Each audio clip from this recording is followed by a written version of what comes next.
ခါတလေပင်မလားလို့မင်းပင်မတာပေါ့ဗျာအိယာမဟုတ်တဲ့အိယာတွေပေါ်မှာနိုးထခဲ့ရတာလေ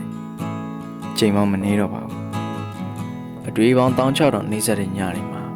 ကျွန်တော်ဘယ်လိုအိယာပေါ်မှာအိပ်ပျော်မှာပါလဲဒီလိုနဲ့ပဲအိယာမဟုတ်တဲ့အိယာလေးတွေ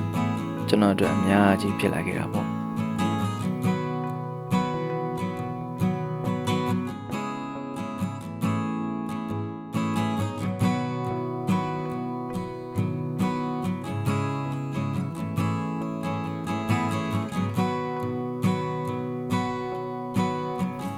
ကျွန်တော်ငယ်စဉ်ကကျွန်တော်အဖေဘာလို့နောက်ကျမှအိတ်လေးဆိုတော့ရန်သိချင်ခဲ့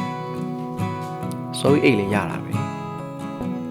ဒါပေမဲ့ကျွန်တော်အရွယ်တစ်ခုရောက်လာတဲ့အခါမှာတော့အဲ့မေးခွန်းကိုမမေးဘဲနဲ့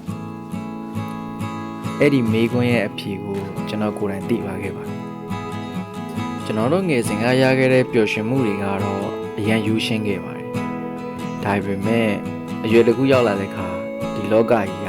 ကျွန်တော်တို့ငယ်တုန်းကသိခဲ့ရတာယူရှင်တော့အရာရာကအရေးကြီးဆုံးကတော့နံပါတ်1ကတော့ငွေဖြစ်လာတာငွေရှိမှလူရဝင်တဲ့ဒီလောကကြီးထဲမှာငယ်စဉ်ကပျော်ရွှင်ခဲ့မှုတဲ့ကလေးတွေဆိုတာလေငွေနောက်လိုက်ဖို့ကြိုးစားရင်